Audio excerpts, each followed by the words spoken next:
Tractor ও হারভেস্টারের চাকায় জড়িয়ে থাকা কাদা রাস্তার উপর পড়ে বিপত্তি ঘটছে।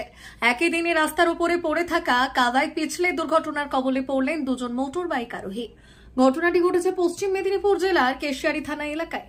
কেশিয়ারি থানার পাঁচিয়ারে মোটর বাইকে করে বাড়ি থেকে বেরিয়ে মেদিনীপুরের উদ্দেশ্যে যাওয়ার সময় মাঝ রাস্তায় মোটর বাইক পিছলে দুর্ঘটনার কবলে পড়েন এক যুবতী। হাতে ও পায়ে গভীর চোট পান। স্থানীয়রা তড়িঘড়ি আহত ওই যুবতীকে উদ্ধার করে এবং বেলদা সুপার স্পেশালিটি হাসপাতালে নিয়ে আসেন চিকিৎসার জন্য। সেখানে প্রাথমিক চিকিৎসার পর ছেড়ে দেওয়া হয় ওই যুবতীকে। অন্যদিকে কেশিয়ারি থানার কলাবনী এলাকায় জাতীয় সড়কের ওপর পড়ে থাকা ট্রাক্টর ও হারভেস্টারের চাকার কাদায় পিছলে দুর্ঘটনার কবলে পড়েন এক ব্যক্তি। স্থানীয় এলাকার লোকজন এবং জাতীয় সড়ক কর্তৃপক্ষ আহত ওই ব্যক্তিকে চিকিৎসার জন্য নিয়ে আসেন বেলদা সুপার স্পেশালিটি হাসপাতালে। সেখানে আহত ওই ব্যক্তির অবস্থা আশঙ্কাজনক হওয়ায় তাকে মেদিনীপুর মেডিকেল কলেজ হাসপাতালে স্থানান্তরিত করা হয়।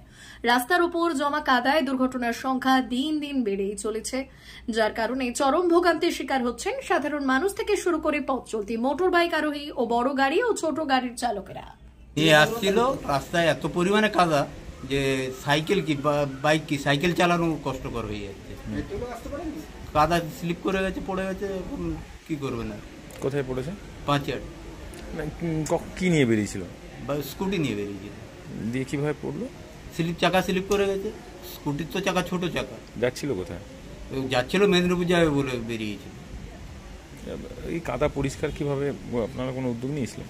আমরা তো ধান কাটা গাড়ি, এখন মাঠে তো আমরা আসি, আমাদের তো ধান জীবন্ত মাঠে পড়ে আছে, চাষ করেছি। এখন সব গাড়িওয়ালাকে বলা হচ্ছে রাস্তা পরিষ্কার করো, আর মাটিটা যেন না থাকে গাড়িতে সেটা ব্যবস্থা করে গাড়িগুলো রাস্তায় তুলো।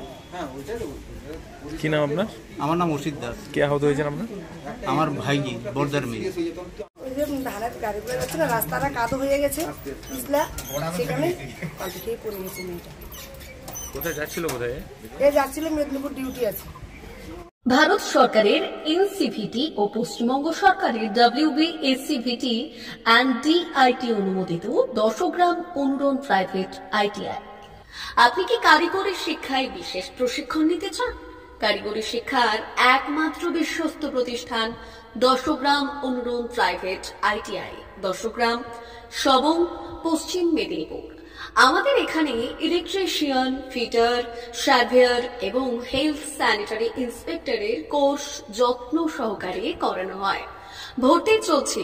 ভর্তি হতে আজই আসুন আমাদের 10 গ্রাম অনুরণ ITI-তে।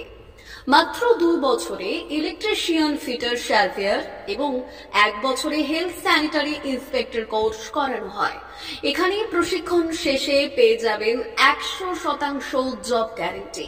আমাদের ITI এর বিশেষত্বগুলি হলো স্বল্প ভর্তি ফিস, উন্নত প্রযুক্তিযুক্ত ল্যাব ও অভিজ্ঞ অধ্যাপক মণ্ডলী দ্বারা থিওরি ও প্র্যাকটিক্যাল ক্লাসের সুবিধে, প্রশিক্ষণের জন্য বিশেষ ল্যাব ও ওয়ার্কশপ, ST, SC, OBC এবং সংখ্যালঘু ছাত্রছাত্রীদের জন্য পশ্চিমবঙ্গ সরকারের স্কলারশিপের ব্যবস্থা। সার্ভেয়ার কোর্সের সাথে অটোকেট করানো হয়। অত্যাধুনিক শীততাপ নিয়ন্ত্রিত কম্পিউটার ল্যাব ও প্রজেক্টরের মাধ্যমে ক্লাসের সুবিধে। তবে আর দেরি কেন? আজই ভর্তি হতে চলে আসুন 10 গ্রাম অনুরণ প্রাইভেট ITI-তে। আমাদের ঠিকানা 10 গ্রাম, সবং, পশ্চিম মেদিনীপুর। যোগাযোগ নম্বর 9547221516 অথবা 9832728877।